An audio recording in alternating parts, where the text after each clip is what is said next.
the mom show. They already have the Momcast. All right, you get. Oh yeah. All right, ready? Yep. 3, 2, 1. Welcome to Middles Open. I'm Michael Morris. Sitting with me, Lou Willard. Lou, how are you? I'm doing great. How's it going? It's good. It's a two-man booth today. Doug is on assignment. Yeah, we got him out. NFL camps. You know where he's at. Well, he's only going to talk about one thing the whole time. So Yeah. I want to get some real life advice. What you're excited the most about this year, because we got NFL. It is started now. We can talk about. It's not training camps anymore. It's actual preseason, and what are we, like 30 some days away from 4, 35 something like days? that, from really getting to watch games that matter. But the preseason starts, heck, it started. Right, but games that matter. Oh, yeah. Because we all know the preseason is a way to get people to pay for parking, popcorn, Couple beer, beers. and watch guys that are going to be at the grocery store next week play a little football. Absolutely. But I want to talk about the hot button issues going into the season. Number one thing I want to get your opinion on for Doug. Gronk is out, right? He's retired. Do the Patriots continue that dynasty this year, or do they take a step back? What do you mean by take a step back? Well, because it's going to be hard to repeat as a Super Bowl champion. Totally so agree. But they were still one of the most dominant teams in the league. They'd have their hiccups because every time they play the Dolphins in Miami, you can count on they're going to lose. Yeah. But they are one of those teams that you can pencil them in to the Super Bowl. And they'll win their division again and go to the playoffs. That's a terrible division. Yeah. The Jets and Dolphins are terrible. But the Buffalo Bills will be pretty good this year. Right, but they're going to fight for a wild card. And they have to learn how to win still, too. Right. New England just replaces players. So, yeah, you lose a guy like Gronk, it'll drop you for a second, but they got the best coach in the league. They got the best quarterback in the league.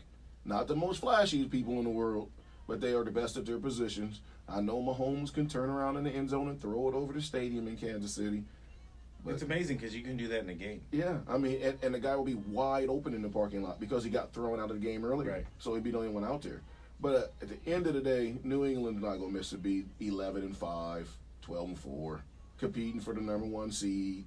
And if they get it, they're going back to the Super Bowl. It's that simple. But I don't think they'll get it. I think that'll be the Kansas City Chiefs. Wow, you're going bold. Before the preseason even really gets rolling, you're going to go Chiefs Yeah. to the Super Bowl or winning the Super Bowl? Oh, no, the Eagles will beat the Chiefs in the Super Bowl. Oh, I can tell that you didn't even look at anything today before you walked in, because that's the craziest thing I've ever heard. But let me ask you about your opinion on the Bills. I'm excited to see that team because I look at that. If you looked at the, say, 2000-2001 Chicago Bears, where it's a roster built on, there's a lot of young players, they're not really the most skilled at their position, but they're good. There's a lot of talent there. Buffalo just has good football players on their team now. They upgraded their line, which they needed to.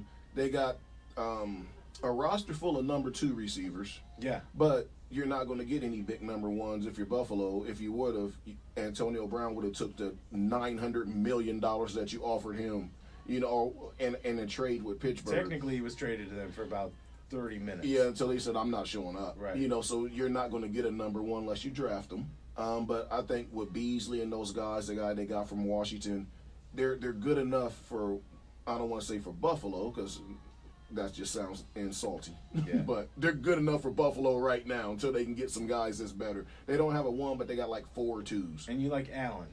I like Allen. I do like Allen. I like him better than Darnold with the Jets. Long term, because he kind of reminds me almost like of a Cam Newton, somebody that's, when they come out, they're a little too raw, but there's a lot of talent there. Yeah.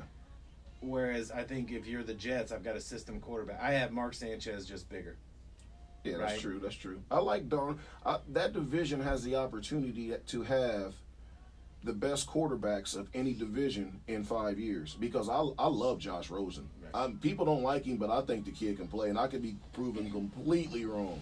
But you'll find out. But last year he didn't have a chance. No line, no running back. Well, he wasn't even expected to play. Wasn't even supposed to play, yeah. So he didn't have a chance last year. This year with Miami, still don't have. I mean, you got a good running back. Drake is good. He's a good running back. He's an NFL starter.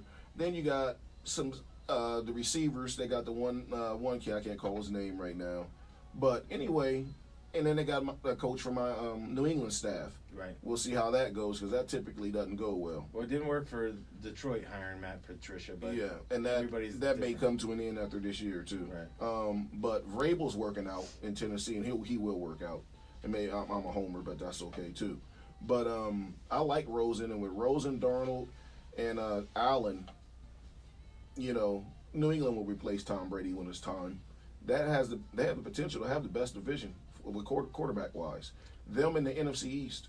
Well, I was going to say that division reminds me of when Drew Brees went to the Saints. If you looked at that division, you had Matt Ryan, Drew Brees. They may all be 8-8, 9-7, but they were going to put up points. They were going to be exciting football to watch. Yep. I think we've got the exact opposite in the NFC East, where it's NBA basketball in the 80s, clutch and grabbing, just trying to do anything to win 13-10, because you've got Eli Manning is the senior quarterback there. Everybody else under that, I know Wentz has got a Super Bowl ring that, Foles handed him. But that's a loaded team. The Redskins, you don't know what they are because they got so many injuries. I saw somebody say that they shouldn't even let Haskins play until they patch that line, until they get better. Let him sit back and watch. Why would you do that? So you don't get him hurt, or the only reason I can see him doing that is if they think he's not mentally strong enough, or mentally tough enough to take a pound and throw some picks and lose some games. But if you're going to play in the NFL and you get to a team like that, you're going to throw some picks, take a pound, and lose some games. Right. The guys will respect him more if he goes out there and puts up with that. Then when you put a line in front, Troy Aikman started 1-15. Look how and almost lost his job to Walsh multiple times. And then, heck, Andrew Luck almost lost his career playing behind a bad line. Right. So he stuck it out, toughed it out, was back. He's got a great Twitter handle, Captain Andrew Luck. That is a great Twitter handle where he talks like out of the Civil War era. Oh, that's amazing. But that's the only reason they would do it. But Haskins will be mentally tough enough. I mean, let him get busted up a little bit. It'll be all right. Because you just can't take the free shots at quarterbacks anymore. Right. Even when you have a free shot, you can't hit them like you normally would. You kind of got to lay them to the ground. I just think if you don't let him play now, when Alex Smith comes back, he says he's coming back. You got a quarterback controversy on your hands no matter what happens. Let's say Smith, if they don't even retain him, and that's Haskins' team, then fine. But if you don't throw him out there now, what do you have? Yeah, because, you got to know who's over there with him. Case Keenum? Keenum and, I don't know, is Colt McCoy still on the team? And Colt McCoy. You have to know, if you're the Washington Redskins brass, that Keenum and McCoy are not the answer. And you don't know what Alex Smith is going to do. He's just hoping not to lose his leg. Right. So stick the guy that you drafted out there and let him play. If that's the case, Arizona should never stick Kyler Murray on the field this year because they're terrible. You're talking about a 3-13 football team. They're bad. Their line got better because it couldn't have gotten worse unless they signed you and I.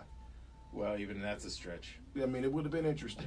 It would have been. I'm not blocking anybody. But we start there. Neither. I'm out there for looks, not to get hurt. I'm not even out there for looks. That's just bad. Just bad in the uniform. Bad right now. But I'm working on it. But when we're talking about these, we always talk about quarterbacks, right? We don't really. Defense isn't very sexy, but that's what you need, right? Absolutely. In the playoffs, you need to win. But when we're talking about Murray, the quarterback I'm most intrigued by is probably somebody that will not even take the field, which is Daniel Jones with the Giants. If the Giants start off, I think that's a Kurt Warner situation. Start off the first few games, you get hurt, you get banged up, we're not doing well, let's see what we've got. And then Eli Manning takes the job for the next 20 years. This kid could either be the best quarterback in that draft and be a legacy type of player, or he could be Rex Grossman. Yeah. Right? We don't know. So my fear for this season would be a young guy like that does get to take over for a guy that's Eli Manning's a Hall of Famer. Yeah. Do you agree? Oh, absolutely. He's a Hall of Famer, and you're going to take that job from him, and people will remember you as the guy that couldn't get it done. Because the guy that took over for Phil Simms and Jeff Hostetler was a guy named Dave Brown. Well, I forgot all about that guy. Dave Brown. Out of Duke. Not a good thing, right? Not a good And here come the next one. Right. And Dave Brown was, and the people in New York love Eli. Yeah. The coach benched him and got fired. They love Eli. So Eli should play all 16 games. He should, unless he just plays himself off the field or gets hurt. I wouldn't set him down to play the rookie. But what they have to understand is these guys are no longer going, oh yeah, I'll help teach him everything. That ain't really happening anymore. I don't care who it is. It's the coach's job to teach him. Now they may give him some advice here and there, but these guys, Brady and Rodgers and Breeze and Ben, they're not Rivers. They're not just, hey, back up, come here, because they know how it's done. You hit a stretch, all of a sudden you're old, and yes, they are old. But then now you got people in the organization calling them old, wanting to take them out of the game. So he's gonna have to learn. They should just coach the kid up this year. Eli should retire after this year. He should. I mean, the ship has sailed. He got 2 rings, and I'm glad he did. Or the Patriots would have, I don't know, what, 8 instead of 6. I just couldn't live with myself then. Have to move to another country at that point in time with no TVs instead of being around Doug. Well, listen, we're just glad Doug's not here today. I mean, I do a show talking about knitting rather than have him here. But when I'm thinking about what excites me about this season, it is that new blood that's in here. Yeah. I'm not as excited about the veterans that have moved teams. The Antonio Browns going to the Raiders. Yeah. To me, I don't know why I feel this way, but I feel like that new blood coming in the league seems to be different. They don't have that. I know a lot of people call it swagger, but that arrogance of like an Antonio Brown or somebody, to the point where you've got your money, and I hope that lasts you the rest of your life because you're not going to play at 38 years old. But I'm seeing these guys that are more embracing the fact they want to be part of this team. Yeah, right? And that's what Cleveland's hanging their hat on, because all the guys there want to be there. They haven't had that in 20 years, right? And we're just talking about guys that actually want to be on the team.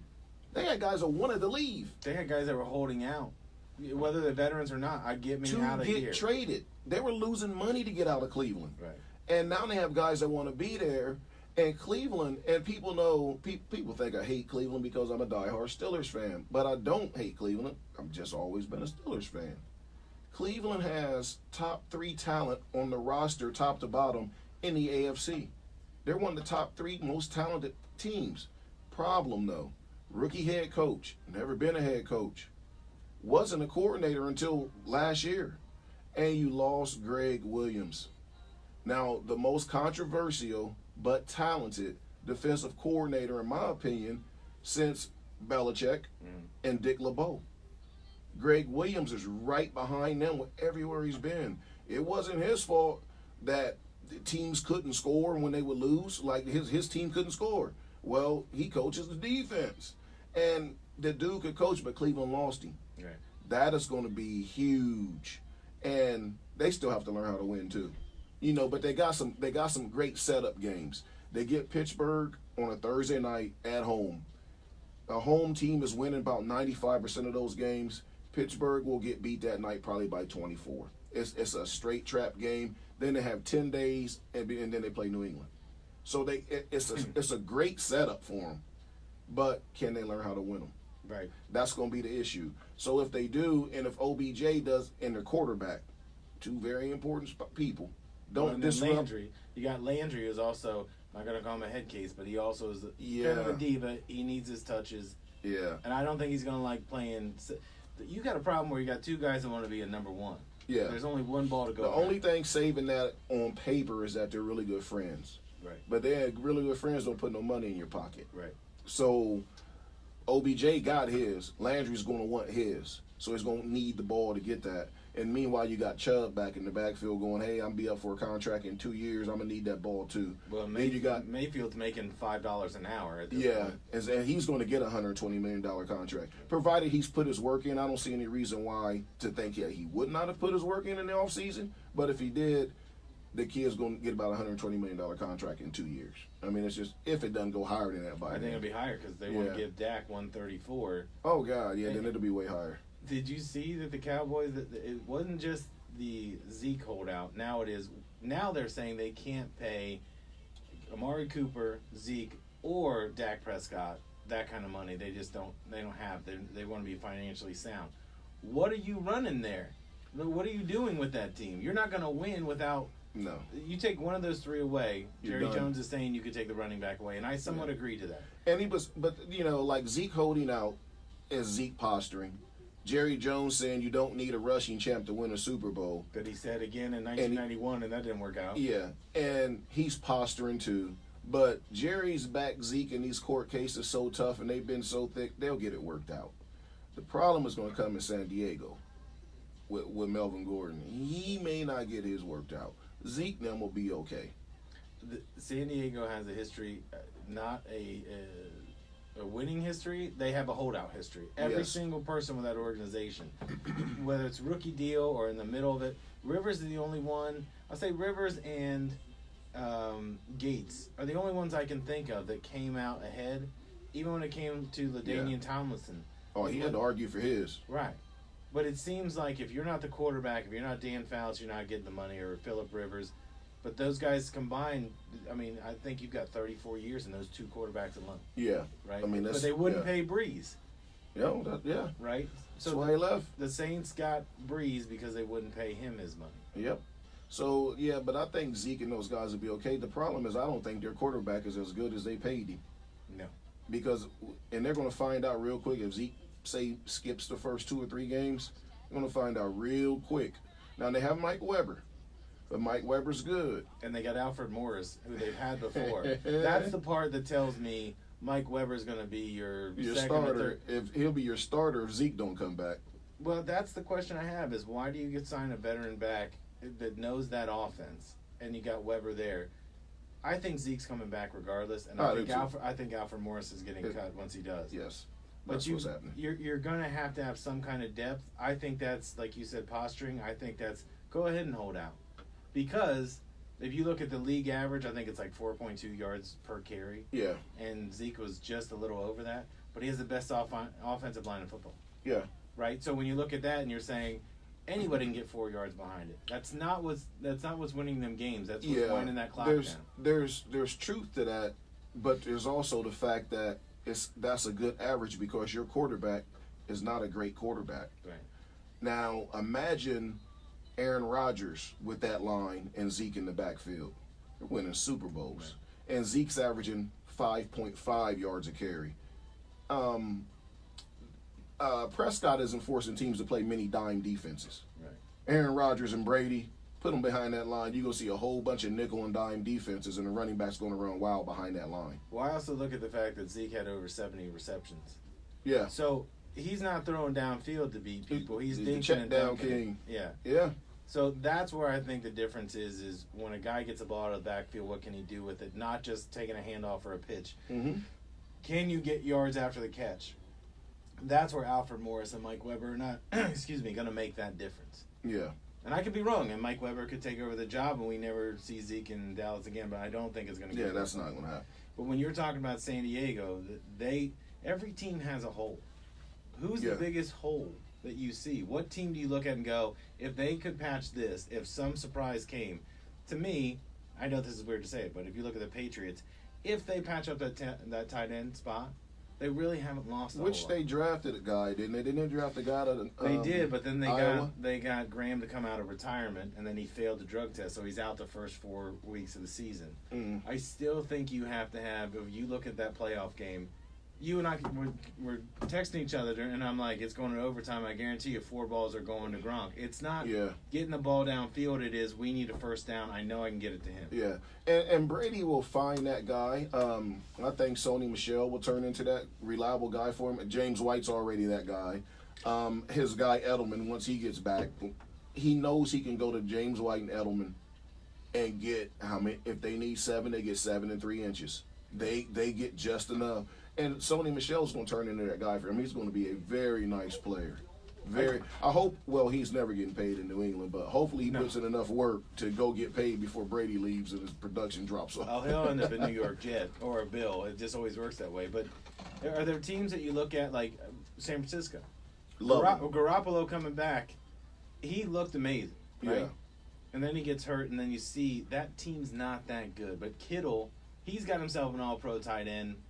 He's got some help. That defense is not bad. But they play in a weird division. Yeah. Everybody's a 9-17. And they lost. Let's see, they didn't just lose the quarterback. They lost a starting running back. Then they lost a backup running back. Then they lost a wide receiver. They lost all the skill positions.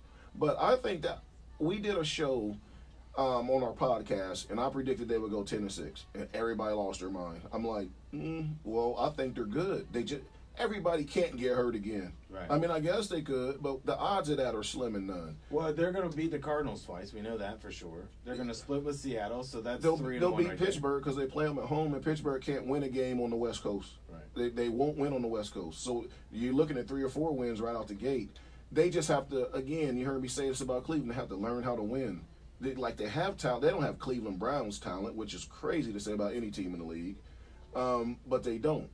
But they still have to learn how to win games. They still got to go to Seattle and win because they should beat Seattle this year. But you got to go beat them in Seattle. I think when you look at, you know how we were talking about we couldn't wait for the Golden State run to be over in basketball? Yeah. But we didn't appreciate what we're watching. And I'm not saying it's completely over, but I feel like when you had those It's over as we teams- know it. Yeah, but I mean, when we're looking at Seattle, that Legion of Boom defense was legit. Oh, absolutely. You know why I think that they give them a nickname so they weren't the 73 Dolphins where they were the no-name defense? Because really, those guys weren't household names from the defensive line.